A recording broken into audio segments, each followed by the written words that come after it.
what you guys are up to and how you've managed to really innovate some ideas and innovate some of the work that you do anyway, and sort of blend it and create this incredible initiative that we're all hearing about and we're so blown away by.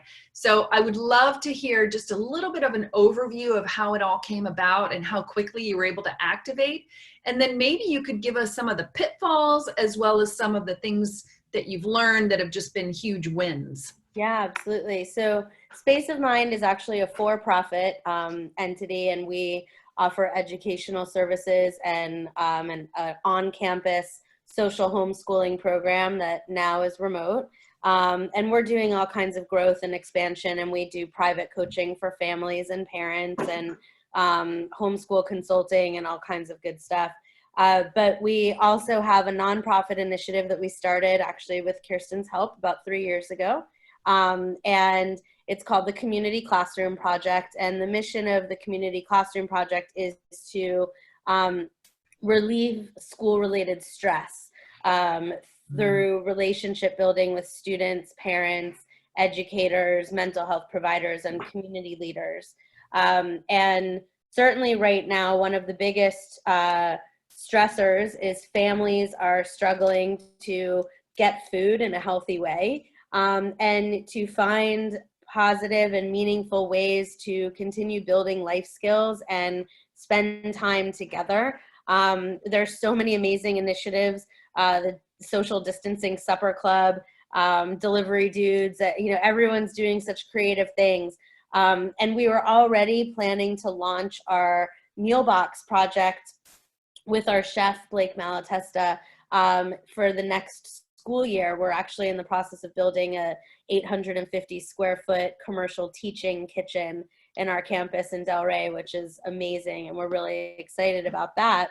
And one of the main initiatives of the community classroom kitchen that we were opening in a physical space was to engage families in a family dinner project. So,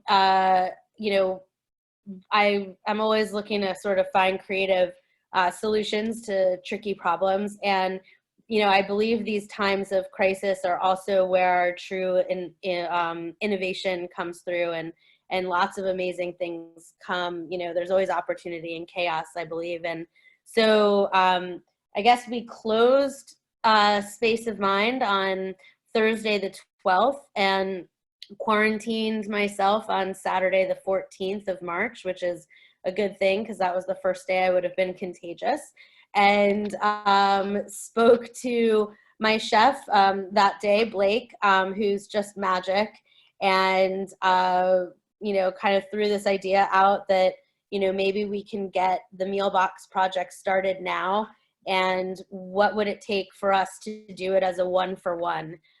So for every box we sold, which would keep families out of line on Publix, we could donate a box to a family in need.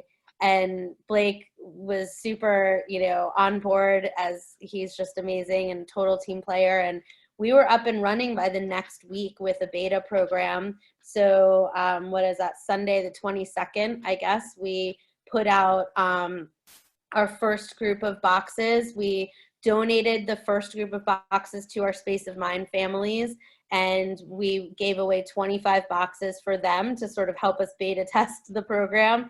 And we were able to donate 30 boxes through our first two nonprofit partners, which were Wise Tribe and the EJS Project.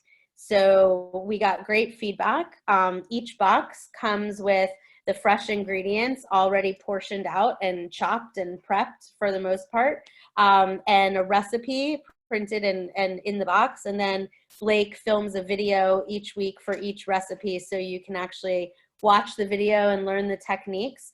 And so each week there's a different menu and selection of boxes, and there's 2 kids lunch boxes in each week's menu as well. And those come with academic activities that will enhance their learning of math or science through the cooking. So each week we partner with a different nonprofit. This week's boxes are benefiting Boca Helping Hands.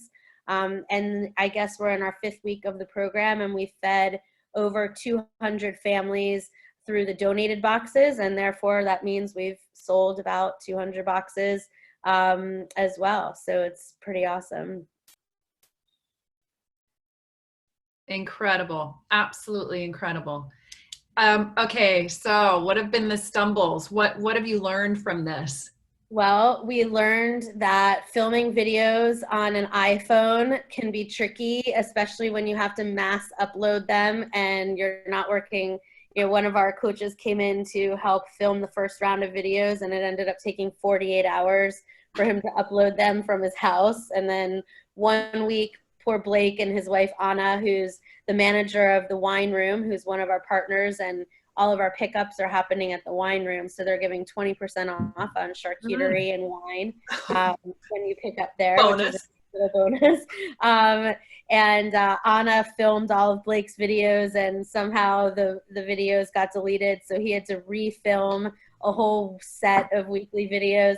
So I would say the biggest pitfall has been technology. Like our printer didn't work one week, and you know, like that kind of stuff. But honestly, like I think we're very lucky. This program got a huge response. We put together a Facebook group called Community Classroom Kitchen. So I would encourage you all to go check that out. This week, we actually launched our first chopped box. So it's a box that each week will come with some very random ingredients. And this was our first trial of the box. And then we're doing a community-wide chopped challenge. So you can enter the challenge each week, and we've got some pretty cool prizes that are Blake's been putting together. So the chopped champions will get lots of awesome swag and gift certificates and free stuff. So yeah, we're just trying to have fun with it, but the goal is to, you know, help families get creative in the kitchen. I think right now we're doing a lot of takeout, which is amazing because so many restaurants are getting so much help. But the thing about the 1-for-1 meal box project is that we're able to introduce families to some fresh ingredients. We've partnered with the Swank Farms, so you can get a Swank Farm sack each week. We've also partnered with Old School Bakery, so you could choose to get a bakery box each week. And so we're just trying to keep families expanding their palate and mostly to introduce to families who may not necessarily cook with fresh ingredients on a regular basis, who maybe can't afford it or who haven't typically had the time to have a family dinner because some families are working shift work hours and don't have the opportunity to be together in that way. It's been most rewarding and certainly canceled out whatever stupid pitfalls we had with technology to see how many families are celebrating their time together and cooking with fresh ingredients, which is awesome. I think that is absolutely fantastic. I really do. So tell me, you must feel so fulfilled because this is so well aligned with who you are and community classroom. I mean, it has it in the name, community. But is there anything that you would say that has really blown you away? I mean, are you seeing tons of support in the community? What kinds of things are you seeing from people that are out there and learning about this? Yeah, I mean, what we're seeing a lot of families are reordering every week because they're really excited about both parts of the mission. You know, one is expanding their cooking skills, and Blake is an amazing, amazing teacher. And he's chosen recipes that are accessible, but still not that simple. So there's some learning happening, but the part that thrills me and has been such a core part of who I am since I was a little kid is always looking for ways to give back. And so the way that we're able to partner with the local nonprofits who are either family service organizations or education organizations or Healthier Del Rey. We worked with Golden Parents last week. You know, we're just so honored to be able to help them fulfill their mission. And I think that, Community Classroom Project is a relatively new organization. We're only 3 years old. Our board is still trying to figure out how to be a board, like running a for-profit business most of my career, and transitioning to add nonprofit executive to my resume has been a real lesson, and it's very different. And so seeing how this project specifically at this time specifically is helping to give rise to who we are as an organization is just a beautiful gift. And even being sick with COVID, I've been so blessed. Like, I've just made new friends in this moment. Hell, I even bought a car from my living room a month ago, and saved money on the car payments. So highly recommend Delray Toyota, little plug for them. But yes, I think in these moments where we all feel so much stress and pressure, and certainly as a business owner, I feel that, that it's more important to look for the opportunities to be looking out for our social responsibilities. And I think it's the businesses, whether you're a for-profit or a nonprofit or straddling both fences like we are, that are doing that and looking for the ways to help. My favorite Mr. Rogers saying is, look for the helpers in times of crisis. And I think that we're reinventing ourselves as a global economy, and the businesses that are positioning themselves to be the helpers are going to thrive in this moment. I agree. And I think we have a unifying responsibility right now. Yeah. So tell us, this is a social enterprise. You've launched a social enterprise within your organization. Tell us why you think that's important for a nonprofit. Why is it a healthy idea to not just go after grants and donations from individuals? Why do you think it's important that we explore other ways?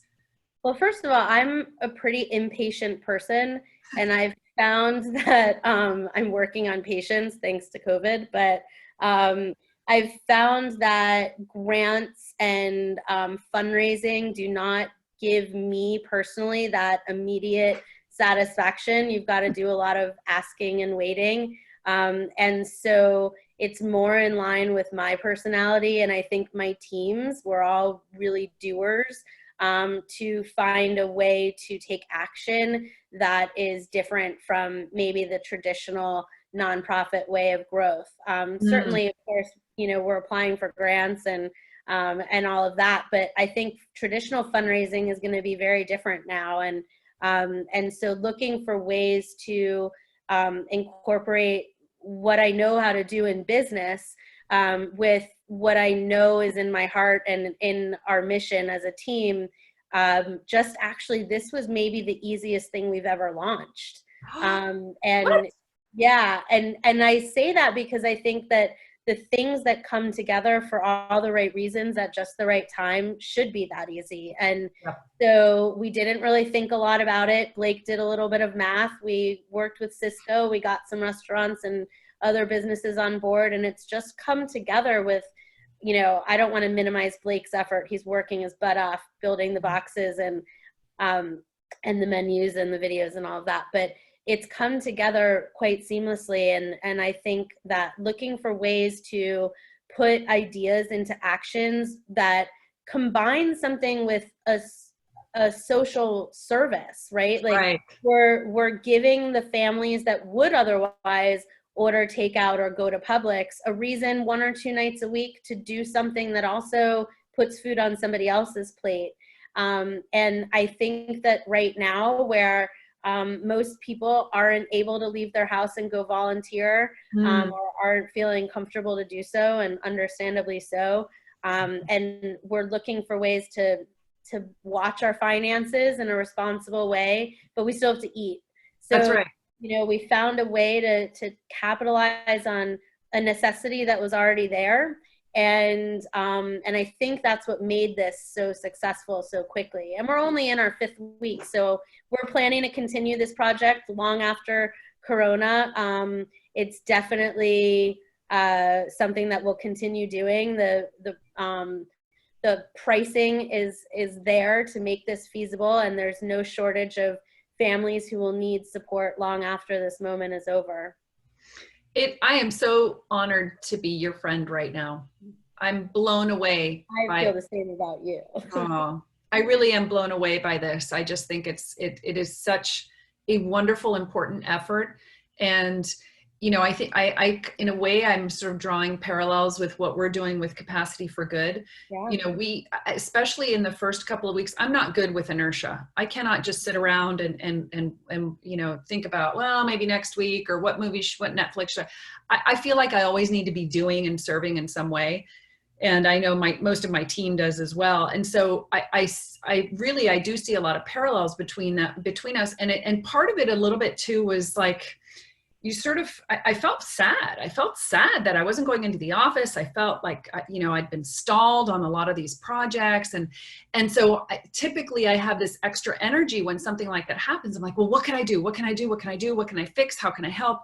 And so I love that you have poured yourselves into this and take it. And I'll tell you what, Ali, this needs to stick around. I love this idea. I hope it doesn't go away. I hope you build it out into a long-term framework for you and your team. And I hope it's hugely successful. Yeah. Tell us what areas you are serving so that people can order, so that they know. So right now I mean, if you live anywhere, you can drive to Delray on Wednesdays between 1 and 4 and pick up your box at the wine room. You can even call ahead and they'll package up their charcuterie and some wine for you as well. And it's all contact free, so you don't have to hand anyone your credit card. You can just drive up and we'll drop it into your car. We do have the delivery dudes delivering for us in a smaller radius. Yeah. And we learned last week that we had to actually identify the radius because we had a delivery order to Palm Beach. So Blake drove that one up himself. But we're happy to be flexible, and we just want to make this opportunity to engage in fun cooking and helping to anybody who's interested. We're hopeful that we can work with nonprofits in other places as well. I saw somebody put in the question, how can they partner with us? Yes.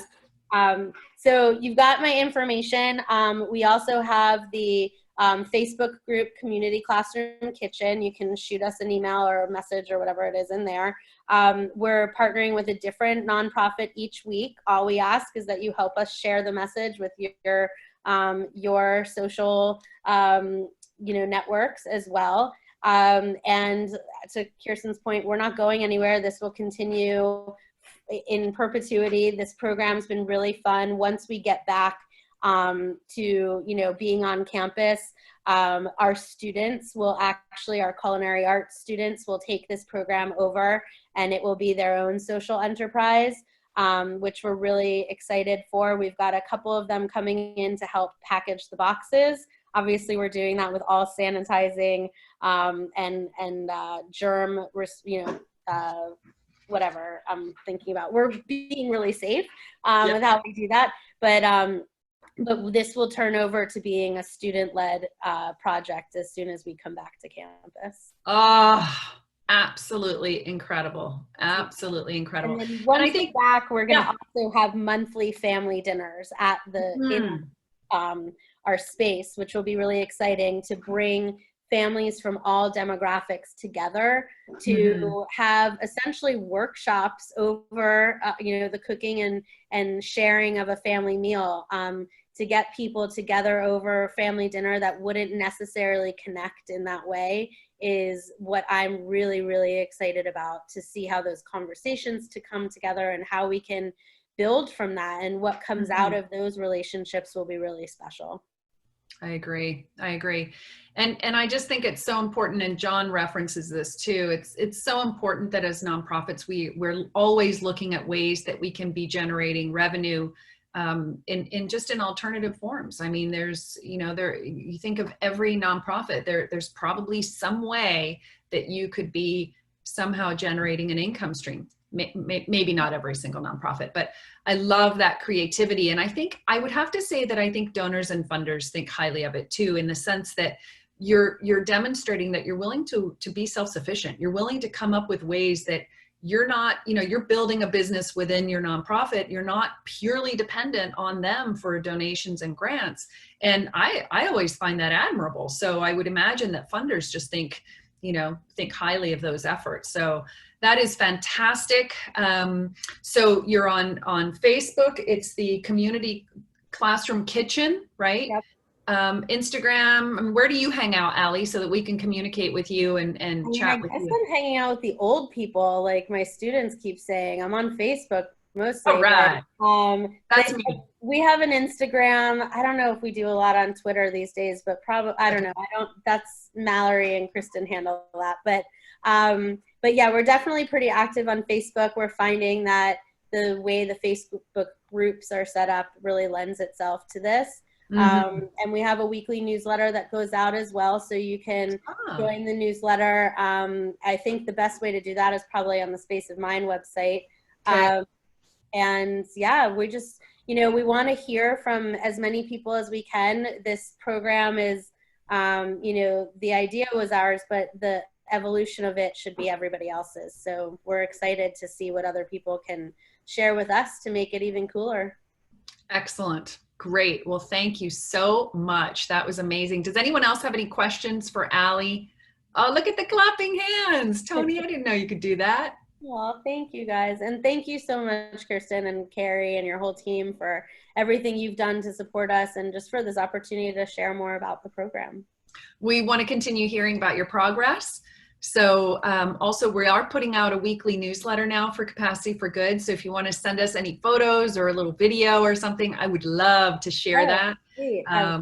So yeah, please do. And then if there's any way that we can support you, let us know if there's anything that we can be doing from either from this group, all of us, or the Canico agency. Just let us know what we can do. But absolutely fantastic. I am so pleased. You have Sunday at 10 a.m. to place your orders for next week. Okay, I'm placing an order. I'm just letting you know right now. Okay. And I have a hungry family, so it may have to be two. Sounds good. Well, thank you again so much. And you've been supporting us, your whole team, this whole time. So it's really just, we're so appreciative. Thanks, Ali. You're the best.